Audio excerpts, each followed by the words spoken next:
Assalamu alaikum everyone. I am Aksa Mansoor.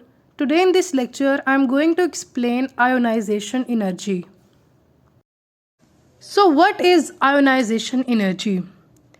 जब भी एक आइसोलेटेड गैसियस एटम के वैलेंस शेल या फिर आउटर मोस्ट शेल से हम इलेक्ट्रॉन को रिमूव करते हैं और उस इलेक्ट्रॉन को रिमूव करने के लिए हम जितनी एनर्जी इस्तेमाल करते हैं उस एनर्जी को हम आयोनाइजेशन एनर्जी का नाम देते हैं। तो आयोनाइजेशन एनर्जी एक मिनिमम अमाउंट ऑफ एनर्जी है जो एक आइसोलेटेड गैसियस एटम के आउटर मोस्ट शेल से इलेक्ट्रॉन को लूज़ करवाती है। अब ये बात हम बड़े अच्छे से जानते हैं कि जब भी एक एटम इलेक्ट्रॉन को लूज़ करता है तो उस पर पॉजिटिव चार्ज आ जाता है, यानी कि वो कैटाइन बना देता है। तो एक एटम से कैटाइन बनाने के लिए हम जितनी minimum amount of energy required कर रहे होते हैं उस एनर्जी को हम आयोनाइजेशन एनर्जी का नाम देते हैं। जैसे अगर एक प्रॉपर एग्जांपल को देखें तो आपके सामने एक लिथियम की एग्जांपल रख रही हूँ। जब भी हम लिथियम में से इलेक्ट्रॉन को रिमूव कराते हैं तो उस एटम से यानी लिथियम एटम से एक लिथियम पॉजिटिव आयन बन जाता है, कैटाइन बन जाता है और साथ में एक इलेक्ट्रॉन लूज़ होता है। इस दौरान जो एनर्जी हमें रिक्वायर्ड हुई है वो ये 520 किलो जूल पर मोल। तो ये 520 किलो जूल पर मोल क्या है? इसकी आयोनाइजेशन एनर्जी है। अब कुछ इम्पॉर्टेंट पॉइंट्स हैं आयोनाइजेशन एनर्जी के हवाले से। आयोनाइजेशन एनर्जी और एटम की स्टेबिलिटी आपस में डायरेक्टली प्रोपोर्शनल होती हैं। जितनी ज़्यादा आयोनाइजेशन एनर्जी होगी उतनी ही ज़्यादा उस एटम की स्टेबिलिटी होगी और जितनी ही कम आयोनाइजेशन एनर्जी रिक्वायर्ड होगी उतना ही कम इट मीन्स कि वो एटम स्टेबल है। अब ये बात हम जानते हैं कि एटम या तो इलेक्ट्रॉन को लूज़ करते हैं या तो इलेक्ट्रॉन को गेन करते हैं। लेकिन ऐसा क्यों करते हैं? ऐसा वो इसलिए करते हैं ख़ुद को स्टेबल करने के लिए। या तो उनके पास एक्स्ट्रा इलेक्ट्रॉन होते हैं या तो उनके पास कम इलेक्ट्रॉन होते हैं, तो अपने अपने हवाले से वो इलेक्ट्रॉन को लूज़ और गेन कर रहे होते हैं और स्टेबिलिटी को अटेन करते हैं। अब डेफिनेशन में मैंने आपको बात बताई कि एटम से कैटाइन बनाने के लिए हम ये प्रोसेस करते हैं और उस प्रोसेस के लिए जो एनर्जी चाहिए होती है उसका नाम है आयोनाइजेशन एनर्जी। अगर एक एटम की स्टेबिलिटी ज़्यादा है इट मीन्स कि वो कम्प्लीटली फिल्ड है, ना उसे इलेक्ट्रॉन की ज़रूरत है और ना ही उसने इलेक्ट्रॉन को लूज़ करना है, ना ज़्यादा है उसके पास।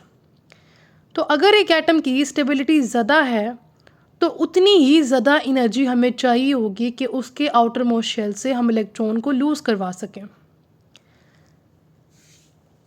अब आपको आयोनाइजेशन एनर्जी और स्टेबिलिटी का रिलेशन तो समझ आ गया कि इन दोनों का जो रिलेशन है वो डायरेक्ट है। लेकिन आयोनाइजेशन एनर्जी ज़्यादा होगी तो रिएक्टिविटी उस एटम की कम होगी और अगर आयोनाइजेशन एनर्जी कम होगी तो उस एटम की रिएक्टिविटी ज़्यादा होगी। रिएक्टिविटी क्या है? रिएक्टिविटी ही बेसिकली उस चीज़ का दूसरा नाम है कि एटम जब हैं इलेक्ट्रॉन्स को लूज़ करते हैं या तो गेन करते हैं, रिएक्ट करते हैं दूसरों के साथ। रिएक्टिविटी से मुराद है रिएक्शंस करना, यानी कि इलेक्ट्रॉन्स को लूज़ करना या गेन करना। अब यहाँ पे हम लूज़ की बात कर रहे हैं। तो अगर रिएक्टिविटी उसकी ज़्यादा है इसका मतलब क्या है कि वो स्टेबल कम है, वो कम्प्लीटली फिल नहीं है। उसे या तो अपना इलेक्ट्रॉन लूज़ करना है या तो गेन करना है।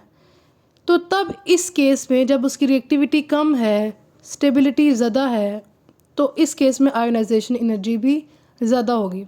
लेकिन अगर ऐसा हो कि हमारे पास रिएक्टिविटी कम है किसी भी एटम की, इट मीन्स कि वो इतनी आसानी से रिएक्ट नहीं करता। इसका मतलब क्या है कि वो स्टेबल है, उसकी स्टेबिलिटी ज़्यादा है। इसी वजह से फिर उस एटम की आयोनाइजेशन एनर्जी भी ज़्यादा होगी। तो हमने इस चीज़ का निचोड़ क्या निकाला कि ionization energy is directly proportional to stability and they both are inversely proportional to reactivity. Second point ये है कि आयोनाइजेशन एनर्जी को हम किलो जूल पर मोल या किलो कैलोरी पर मोल वगैरह में मेजर करते हैं। थर्ड बात ये बताई हुई है कि नोबल गैसेस की आयोनाइजेशन एनर्जी सबसे हाईएस्ट है। क्यों हाईएस्ट है? क्योंकि ये बात हम बड़े अच्छे से जानते हैं कि नोबल गैसेस लेस रिएक्टिव होती हैं, उन्हें इनर्ट गैसेस भी कहते हैं, जो नॉन रिएक्टिव, क्योंकि वो कम्प्लीटली फिल्ड होती हैं, उन्हें स्टेबिलिटी को अटेन करने की ज़रूरत ही नहीं पड़ती, क्योंकि वो पहले से स्टेबल होती हैं, ना इलेक्ट्रॉन लूज़ करती हैं ना गेन करती हैं। तो इसीलिए इनके आउटर मोस्ट शेल से जब भी इलेक्ट्रॉन को रिमूव कराना होता है तो हमें बहुत ज़्यादा एनर्जी की अमाउंट देनी पड़ती है, तब जाके हम इलेक्ट्रॉन्स को रिमूव कर पाते हैं। इसीलिए नोबल गैसेस की आयोनाइजेशन एनर्जी ज़्यादा है, मतलब कि इनकी स्टेबिलिटी बहुत ज़्यादा होती है और रिएक्टिविटी कम होती है। नेक्स्ट है factors influencing the ionization energy. पहला आ जाता है एटॉमिक रेडियस। आयोनाइजेशन एनर्जी और एटॉमिक रेडियस का इन्वर्स रिलेशन है। जितनी ज़्यादा आयोनाइजेशन एनर्जी होगी उतना ही कम एटॉमिक रेडियस होगा, और जितनी ही कम आयोनाइजेशन एनर्जी होगी उतना ही ज़्यादा एटॉमिक रेडियस होगा। लेकिन ऐसा क्यों होता है? क्यों अगर एटॉमिक रेडियस कम हो तो आयोनाइजेशन एनर्जी ज़्यादा होती है? इसकी वजह ये है कि अगर साइज़ छोटा है, एटॉमिक रेडियस से क्या मुराद है? उस एटम का size, atomic size. Atomic size अगर छोटा है, इट मीन्स के आउटर मोस्ट इलेक्ट्रॉन न्यूक्लियस के करीब हैं और न्यूक्लियस ने आउटर मोस्ट इलेक्ट्रॉन को बड़े स्ट्रॉन्गली होल्ड करके रखा हुआ है, तो ज़्यादा इन आयोनाइजेशन एनर्जी चाहिए होगी कि हम उसके आउटर मोस्ट शेल में से इलेक्ट्रॉन को लूज़ करवा सकें। दूसरा केस ये है कि अगर एटम का साइज़ बड़ा है, एटॉमिक साइज़ या एटॉमिक रेडियस बड़ा है, तो न्यूक्लियस और आउटर मोस्ट इलेक्ट्रॉन का जो डिस्टेंस है वो भी बहुत ज़्यादा होगा, जिसकी वजह से न्यूक्लियस आउटर मोस्ट इलेक्ट्रॉन को जब होल्ड करेगा तो इतनी स्ट्रॉन्गली नहीं करेगा, बड़ा उसकी जो अट्रैक्शन है बड़ी वीक हो जाएगी, न्यूक्लियस की आउटर मोस्ट इलेक्ट्रॉन की तरफ जो फोर्स है बड़ी वीक हो जाएगी। तो कम आयोनाइजेशन एनर्जी तब हमें चाहिए होगी कि हम इलेक्ट्रॉन को लूज़ करवा सकें। यही वजह है कि आयोनाइजेशन एनर्जी और एटॉमिक रेडियस ऑफ एटम का इन्वर्स रिलेशन है। सेकंड है न्यूक्लियर चार्ज। न्यूक्लियर चार्ज और आयोनाइजेशन एनर्जी का डायरेक्ट रिलेशन है। अगर आयोनाइजेशन एनर्जी ज़्यादा होगी, अगर न्यूक्लियर चार्ज ज़्यादा होगा तो आयोनाइजेशन एनर्जी भी ज़्यादा होगी। लेकिन अगर न्यूक्लियर चार्ज कम होगा तो आयोनाइजेशन एनर्जी भी कम होगी। जैसे मैंने आपको बात बताई कि न्यूक्लियस ने ही अपने इलेक्ट्रॉन्स को स्ट्रॉन्गली होल्ड करके रखा हुआ होता है एटम के अंदर। तो अगर इस न्यूक्लियस की अट्रैक्शन कम है तो ये यानी कि कम आयोनाइजेशन एनर्जी से भी हमारा इलेक्ट्रॉन निकल जाएगा। लेकिन अगर इसी न्यूक्लियस की अट्रैक्शन बहुत ज़्यादा है तो इलेक्ट्रॉन निकालने के लिए एनर्जी भी हमें बहुत ज़्यादा चाहिए होगी। कोई चीज़ अगर बहुत ज़्यादा मज़बूत है तो हमें ज़्यादा ही मज़बूती से काम करना पड़ेगा, तब जाके हमें एक चीज़ हासिल होगी। लेकिन अगर कोई चीज़ पहली बहुत वीक है तो हम कम फोर्स भी लगाएंगे तो वो चीज़ हमें मिल जाएगी। तो बिल्कुल इस तरह से इसमें चलता है कि अगर न्यूक्लियर चार्ज ज़्यादा है एटम का, इट मीन्स के हमें आयोनाइजेशन एनर्जी भी ज़्यादा देनी पड़ेगी। न्यूक्लियर चार्ज कम है तो आयोनाइजेशन एनर्जी भी हमें कम देनी पड़ेगी। थर्ड है shielding effect of inner electrons. Shielding effect क्या होता है कि वैलेंस इलेक्ट्रॉन में जो रिपल्शन होती है और वो कॉन्ट्रैक्ट करती है इलेक्ट्रॉन और न्यूक्लियस के बीच में जो अट्रैक्शन होती है उसको। तो अब देखते हैं कि आयोनाइजेशन एनर्जी और शील्डिंग इफेक्ट के बीच में क्या रिलेशन है। इनका जो रिलेशन है वो इन्वर्स होता है। अगर शील्डिंग इफेक्ट ज़्यादा होगी तो आयोनाइजेशन एनर्जी कम होगी। लेकिन अगर ऐसा हो कि शील्डिंग इफेक्ट कम है तब इस केस में आयोनाइजेशन एनर्जी ज़्यादा होगी। फोर्थ पॉइंट है पेनिट्रेशन इफेक्ट। अब ऑर्बिटल्स की जो अरेंजमेंट होती है वो उनकी according to increasing ionization energy value के लिहाज से होती है। जैसे S है उसकी आयोनाइजेशन एनर्जी सबसे ज़्यादा है, P है उसकी S के मुकाबले में कम है, अब जो D है उसकी P के मुकाबले में कम है और F की D के मुकाबले में कम है। यानी कि S is greater than P, P is in turn greater than D and D is in turn greater than F। तो ऑर्बिटल्स की अरेंजमेंट जो है वो according to increasing ionization energy value के हिसाब से होती है।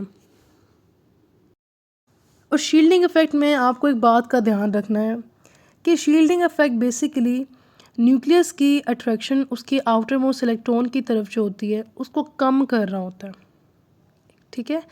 जब कम कह रहा होता है अट्रैक्शन को, इसका मतलब ये है कि हमें कम एनर्जी चाहिए होती है उस एटम में से इलेक्ट्रॉन को निकालने के लिए। इसी वजह से आयोनाइजेशन एनर्जी और शील्डिंग इफेक्ट का इन्वर्स रिलेशन है, क्योंकि शील्डिंग इफेक्ट ऑलरेडी जो है अट्रैक्शन को तोड़ती है, उसके लिए आसानी पैदा करती है कि इलेक्ट्रॉन को लूज़ कर ले। इसलिए कम एनर्जी हमें चाहिए होती है। जितनी ज़्यादा शील्डिंग इफेक्ट होगा उतनी ही कम हमें आयोनाइजेशन एनर्जी चाहिए होती है। नेक्स्ट है variation of ionization energy in the periodic table. दो तरह के ट्रेंड्स हमें देखने को मिलते हैं, एक तो होता है डाउन द ग्रुप और एक होता है अलोंग द पीरियड, या उसको हम left to right in the periodic table भी कह सकते हैं।